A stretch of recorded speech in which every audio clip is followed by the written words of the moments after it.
Train দুর্ঘটনার আরো খবর জানাতে এই মুহূর্তে ঘটনাস্থলে আছেন রিপোর্টার নাজমুস সালিহি ও শহীদ তাজউদ্দিন আহমেদ মেডিকেল কলেজ হাসপাতালে আছেন রাজিবুল হাসান এবং ট্রেনের শিডিউল বিপর্যয়ের খবর জানাতে কমলাপুর রেল স্টেশনে আছেন তাজওয়া মাহমুদ। সরাসরি শুরুতে যাচ্ছি সালেহির কাছে। ঘটনা তদন্তে রেলওয়ের পক্ষ থেকে 5 সদস্যের একটি তদন্ত কমিটি গঠন করা হয়েছে। সেই তদন্ত কমিটি আসলে তারা প্রতিবেদন দিলে বোঝা যাবে যে মূলত কি কারণে এই মুখোমুখি দু ট্রেনের সংঘর্ষের ঘটনাটি ঘটেছে। তবে প্রাথমিকভাবে এখানে যারা আছেন রেলের কর্মকর্তা বা কর্মচারী তাদের কাছ থেকে যেটা জেনেছি সেটা হচ্ছে যে, এবং খালি চোখেই আসলে এটা বোঝা সম্ভব যে একই লাইনে দুটি ট্রেন উঠে যাওয়া আসলে কখনো সম্ভব নয়। একটি ট্রেন যেটি ঢাকা থেকে ছেড়ে যাচ্ছিল হচ্ছে যে ঢাকা থেকে বের হচ্ছিল, সেই তেলবাহী যে ট্যাঙ্কার সেটি আসলে ঢাকা থেকে বের হওয়ার কথা ছিল, আর এখান থেকে ঢাকা অভিমুখে যাওয়ার কথা ছিল টাঙ্গাইল কমিউটার। এবং আপনি জানেন যে আজকে টাঙ্গাইল কমিউটারের সাপ্তাহিক ছুটির দিন এবং ট্রেনটিতে কোনো যাত্রী ছিল না। মূলত ট্রেনটি পরিষ্কার পরিচ্ছন্নতা বা তার আনুষঙ্গিক যে পরীক্ষা নিরীক্ষা রয়েছে তার জন্য সে ঢাকায় প্রবেশ করছিল। এখান থেকে যে পয়েন্টে রয়েছে আউটার সিগন্যালের সামনে যে পয়েন্ট, সেই যে এখান থেকে আমরা কথা বলে প্র্যাকটিক্যালি আসলে এখানকার যে মাস্টার তার সাথে আমরা কথা বলে জানলাম, তিনি আসলে বলছেন যে এখানে যেই সিগন্যালটি তাকে পয়েন্টসম্যান যিনি আসলে পয়েন্টটাকে তৈরি করেন, অর্থাৎ লাইনের যে সংযোগ পয়েন্ট, তিনি যেভাবে একটি ট্রেন অন্য একটি লাইনে কিভাবে উঠে যাবে বা ডাউনে যাবে কোনটি, আপে যাবে কোনটি, যেহেতু একসাথে অনেকগুলো, যেহেতু এটা জংশন, একসাথে অনেকগুলো লাইনের সংযোগ পয়েন্ট থাকে, কোনটি কোন লাইনে যাবে এই সিগন্যালটি তাকে সঠিকভাবে দেওয়া হয়েছিল পয়েন্টসম্যানকে। কিন্তু সেই পয়েন্টসম্যান, যার নাম সাদ্দাম বলে আমরা জানতে পারছি, তিনি আসলে এই ভুলটি তিনি করেছেন। অর্থাৎ যে ট্রেনটি আপে যাওয়ার কথা ছিল তিনি সেই লাইনের যে দুই লাইনের যে সংযোগের জায়গা তিনি চাবি দিয়ে সেটিকে আসলে উল্টা করে দিয়েছেন, যে কারণে দুটি ট্রেনই একই সঙ্গে সাথে সাথে কিন্তু হচ্ছে যে মুখোমুখি সংঘর্ষের ঘটনা ঘটেছে। যে সাদ্দাম যে পয়েন্টসম্যান ছিল আমরা কথা বলে জানতে পেরেছি তিনি হচ্ছে যে রেলের স্থায়ী কোনো কর্মচারী না, তিনি হচ্ছে রেলের আউটসোর্সিংয়ের মাধ্যমে নিয়োগপ্রাপ্ত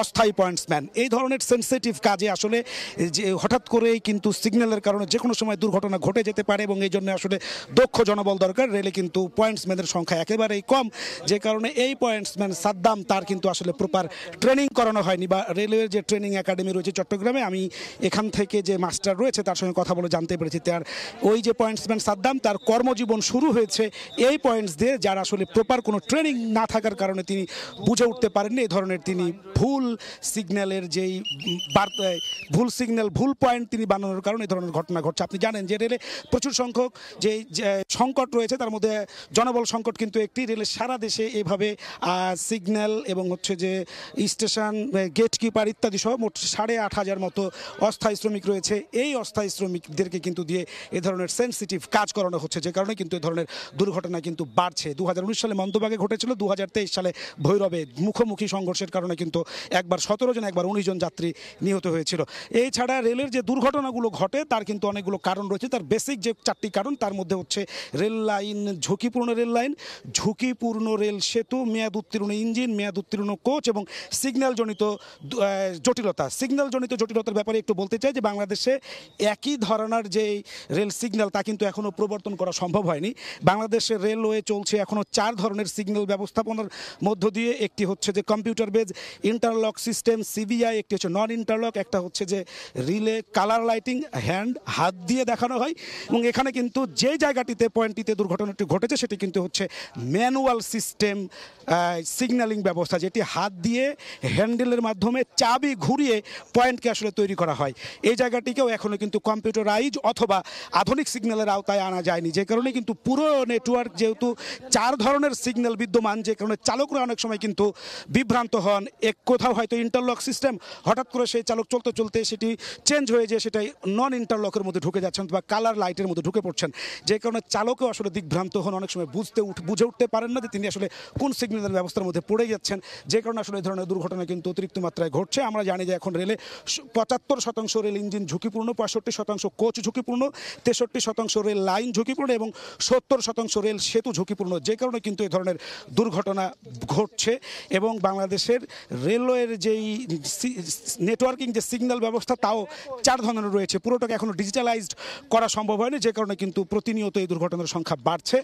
আর যদি বলি গত 1 দশকে রেলের উন্নয়নে অন্তত খরচ হয়েছে 1.5 লাখ কোটি টাকা, এরপরেও তারপরেও কিন্তু দুর্ঘটনা থেমে নেই। আপনি দেখতে পাচ্ছেন যে এই ট্রেনটি যখন এই যে যাত্রীবাহী ট্রেন কমিউটার, যেটি টাঙ্গাইল কমিউটার, সেটি আসলে ঢাকার দিকে যাওয়ার কথা ছিল এবং এইটি সিগন্যাল যেহেতু ক্রস হচ্ছে, সুতরাং তার গতি অনেকটা কম ছিল। একইভাবে ওই যে তেলবাহী যে ট্যাঙ্কার, তারও গতি অনেকটা কম ছিল। তাতে আপনি দেখছেন যে পুরো একেবারে একটা কোচ দুমড়ে মুচড়ে গেছে এবং এটি যেহেতু আজকে যাত্রী ছিল না, যেহেতু এটি সাপ্তাহিক ছুটির দিন, সেহেতু কিন্তু এই ট্রেনটিতে হতাহতের সংখ্যা কিন্তু কম। হতাহত কিন্তু হতেও পারতো যদি এটি যাত্রী থাকতো, কারণ এই ধরনের সিগন্যাল জনিত জটিলতার কারণে কিন্তু রেলের দুর্ঘটনার মাত্রা কিন্তু দিন দিন বাড়ছে। অর্থাৎ যদি বলি 2019 সালে সিগন্যাল জনিত দুর্ঘটনায় উদয়ন এবং হচ্ছে যে তুলনা নিশিতার মধ্যে ব্রাহ্মণবাড়িয়ার কসবার মন্দবাগ রেল স্টেশনে 19 জন মানুষ মারা গিয়েছিল এবং গত বছর ভৈরব বাজারে কিন্তু একই ধরনের মাঝে মধ্যে কিন্তু এই ধরনের ঘটনা ঘটছে। অর্থাৎ পুরো রেলকে যে ধরনের একটা নেটওয়ার্কিং সিস্টেমের মধ্যে নিয়ে আসার কথা, সেই ধরনের সিস্টেম কিন্তু এখনও গড়ে তুলতে পারেনি রেল, যে কারণে এই ধরনের দুর্ঘটনা ঘটছে। যেই পয়েন্টটিতে দুর্ঘটনাটি ঘটেছে সেই পয়েন্টটিতেও কিন্তু একটি আনাড়ি বলা চলে। এখানকার যারা রেলের দায়িত্বশীল কর্মকর্তারা আছে তারা বলছে একেবারে নতুন একটা ছেলে, সাদ্দাম তার নাম, সে সম্প্রতি আউটসোর্সিংয়ের মাধ্যমে অর্থাৎ টিএলআর অস্থায়ী শ্রমিক, তাকে পয়েন্ট তৈরি করার মতো, অর্থাৎ সিগন্যালে স্টেশন মাস্টার যখন সিগন্যাল দিবেন যে কোন ট্রেনটি আপে থাকবে, কোন ট্রেনটি ডাউনে থাকবে বা কোনটি লুপ লাইনে নিতে হবে, সেইটিকে রেল লাইন যেহেতু একসাথে অনেকগুলো একসাথে সংযুক্ত থাকে, সেটিকে কেটে চাবি ঘুরিয়ে হ্যান্ডেলের মাধ্যমে সেটির সিগন্যালটা তৈরি করতে হয়। সেই সাদ্দাম আজকে সেটা ভুল করেছে, অর্থাৎ যেটা আপের সেটিকে ডাউনে দিয়ে দিয়েছেন, আর ডাউনেরটা আপে নেওয়ার কারণে দুই ট্রেনের মুখোমুখি সংঘর্ষ ঘটেছে। যে কথাটি বলছিলাম যে প্রপার যেই ট্রেনিংয়ের যে ব্যবস্থা, সেটি তো একদিকে হচ্ছে যে নাই, অন্যদিকে প্রপার যেই সিগন্যালিং পুরো দেশের নেটওয়ার্কে একীভূত করা, অর্থাৎ এক সিস্টেমে নিয়ে আসা, সেটিও কিন্তু রেলের পক্ষ থেকে এখন পর্যন্ত তৈরি করাটা সম্ভব হয়নি। যে কারণে কোথাও ইন্টারলক সিবিআই সিস্টেম, কোথাও নন ইন্টারলক, কোথাও কালার লাইট, যেই কারণে হচ্ছে চালকরাও আসলে দিকভ্রান্ত হন।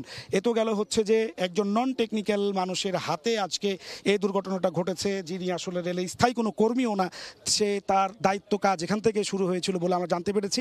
বাকি যেই দুর্ঘটনাগুলো রয়েছে এগুলো কিন্তু হচ্ছে বলা চলে যে গাফলতি অথবা হচ্ছে যে উদাসীনতা, এগুলো কারণে। কিন্তু রেলের লাইন যেহেতু রেলের যেই রয়েছে, রেলের যে জিআইবিআর অর্থাৎ railway government railway inspector general, তার তথ্য বলছে যে রেলের 63% রেল লাইন ঝুঁকিপূর্ণ এবং 70% রেল সেতু ঝুঁকিপূর্ণ। বিপুল পরিমাণ উন্নয়নের পরে, অর্থাৎ বিপুল পরিমাণ বিনিয়োগের পরেও পুরো রেলপথ এখনও নিরাপদ করা সম্ভব হয়নি, ঝুঁকিমুক্ত হয়নি রেল লাইন। মেয়াদ উত্তীর্ণ ইঞ্জিন এবং কোচে চলছে যাত্রী পরিবহন। একইভাবে 70% রেল সেতু ঝুঁকিপূর্ণ হয়ে গেছে এবং বিভিন্ন ধরনের সিগন্যালিং পদ্ধতির যে জটিলতা, তার সব কিছু মিলিয়ে আসলে চালকরাও দিকভ্রান্ত হয়ে পড়েন, মাঝে মধ্যেই এ ধরনের ঘটনা ঘটছে। এই ছিল আমার কাছে দুর্ঘটনাস্থল থেকে সর্বশেষ। আহতদেরকে ভর্তি করা হয়েছে শহীদ তাজউদ্দিন মেডিকেল কলেজ হাসপাতালে। তাদের খবরাখবর জানতে চলে যাব, সেখানে আছেন সহকর্মী রাজিবুল হাসান। রাজীব, দুর্ঘটনায় কবলিত ট্রেনটির ড্রাইভার হাবিবুর রহমান, সহকারী ড্রাইভার সহ 3 জনের চিকিৎসা চলছে শহীদ তাজউদ্দিন আহমদ মেডিকেল কলেজ হাসপাতালে। এই 3 জনের মধ্যে ড্রাইভারের অবস্থা কিছুটা গুরুতর এবং অন্যদের চিকিৎসাও চলছে এই হাসপাতালের যে পুরুষ সার্জারি বিভাগ রয়েছে সেখানে।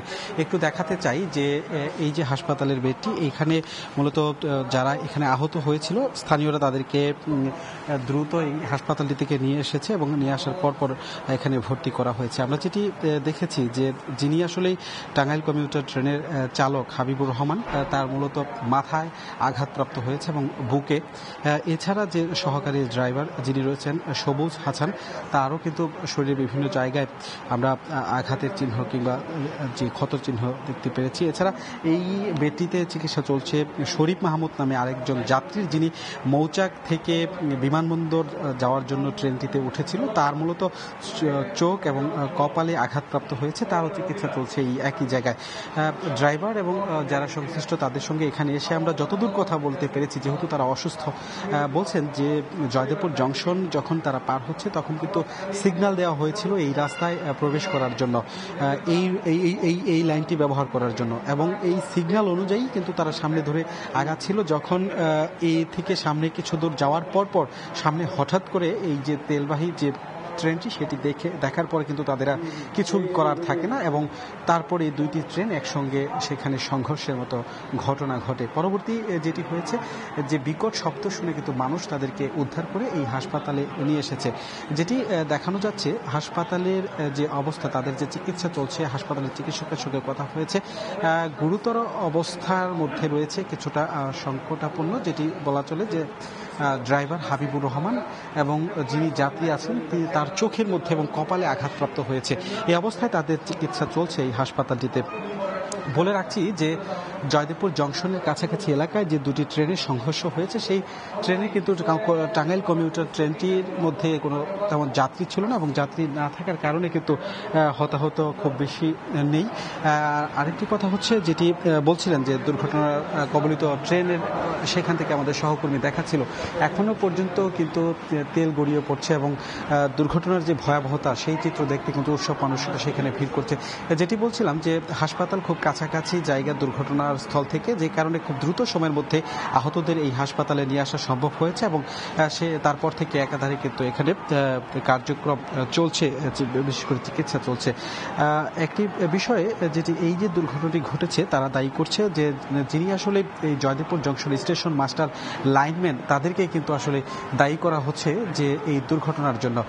কারণ যখন এই ট্রেনটি অর্থাৎ টাঙ্গাইল কমিউটার ট্রেনটি যখন জয়দেবপুর জংশন ক্রস করে তখন কিন্তু তাদের কাছ থেকে সিগন্যাল পেয়েই সামনের দিকে আগাচ্ছিল, যেটি ড্রাইভাররা বলছেন যে যদি সামনে লাইন ক্লিয়ারই না থাকবে তাহলে কেন তাদেরকে আসলে সিগন্যাল দেওয়া হয়েছে।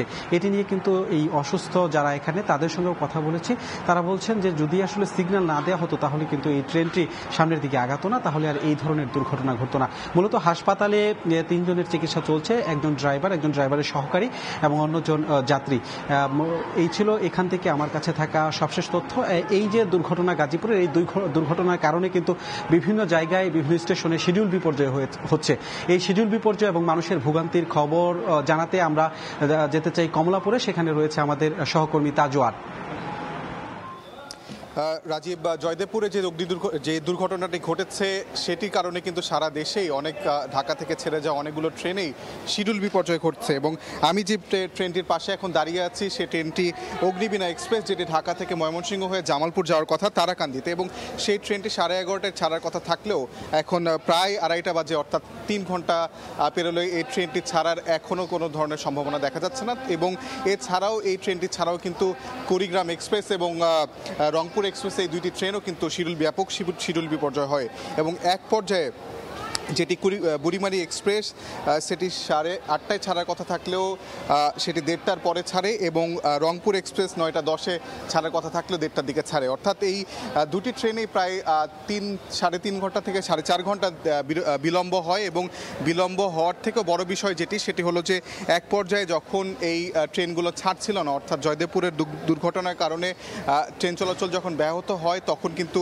এই স্টেশন কর্তৃপক্ষের পক্ষ থেকে যাত্রীদের উদ্দেশ্যে বলা হয় যে আপনারা যদি চান সেক্ষেত্রে আপনাদের টিকিট ফেরত দিয়ে আপনারা টাকা সেটি পেতে পারেন। সেই ক্ষেত্রে অনেকে কিন্তু এই কথা শুনে অনেকে স্টেশনে গিয়ে কাউন্টারে গিয়ে সেই টিকিটগুলো ফেরত দিয়ে টাকাগুলো নিয়ে নেয় এবং পরবর্তীতে দেখা যায় যে 12:30টার দিকে এই ঘোষণা আসার পরে ঘণ্টাব্যাপী অনেক যাত্রী তার টিকিট ফেরত দিয়ে টাকা নেয় এবং 1:30টার দিকে পরবর্তীতে দেখা যায় যে ট্রেনটি ছাড়ে। অর্থাৎ অনেক যাত্রী যারা আসলে টিকিট কেটেছিলেন বুড়িমারি এক্সপ্রেস এবং রংপুর এক্সপ্রেস সেটি ছেড়ে গেলেও যাত্রীরা কিন্তু সেটিতে যেতে পারেনি এবং অগ্নিবীণা এক্সপ্রেস যেটি ময়মনসিংহ হয়ে জামালপুরে যাওয়ার কথা সেটিও কিন্তু 3 ঘন্টা ধরে এই শিডিউল বিপর্যয়ের মধ্যে আছে। এছাড়াও 2:40-এ যেই সিল্ক সিটি এক্সপ্রেস ছাড়ার কথা সেটিও আসলে কখন নাগাদ ছাড়বে, কটা নাগাদ ছাড়বে সেটিতে কিন্তু এক ধরনের শঙ্কা তৈরি হয়েছে এবং যাত্রীরাও আসলে এখানে যেহেতু তীব্র গরম পড়ছে বেশ কয়েকদিন ধরে,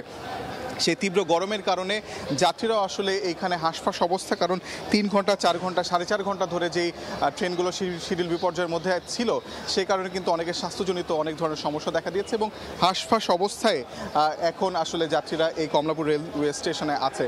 এবং যেটি বাস্তবতা সেটি হলো যে এই অগ্নিবীণা এক্সপ্রেস যদি ছেড়েও যায় সেটাও কিন্তু আসলে 3 থেকে 3.5 ঘন্টা বিলম্বে ছাড়বে এবং এরপরে যেই ট্রেনগুলো আছে সিল্ক সিটি এক্সপ্রেস যেটি 2:40-এ ছাড়ার কথা হাসপাতাল সেটিও আসলে কখন নাগাদ ছাড়বে সেটি নিয়ে কিন্তু শঙ্কা তৈরি হয়েছে। অর্থাৎ এই জয়দেবপুরের যে দুর্ঘটনা, সেই দুর্ঘটনায় কিন্তু আসলে সামগ্রিক ঢাকা থেকে উত্তরাঞ্চলগামী যেই সব ট্রেনগুলো আছে সেগুলোতে কিন্তু ব্যাপক ধরনের শিডিউল বিপর্যয় হয়েছে। তো এই ছিল কমলাপুর থেকে আমার কাছে সর্বশেষ খবর। সরাসরি যুক্ত ছিলাম কমলাপুর রেল স্টেশন, শহীদ তাজউদ্দিন আহমেদ মেডিকেল কলেজ ও গাজীপুরের জয়দেবপুরে।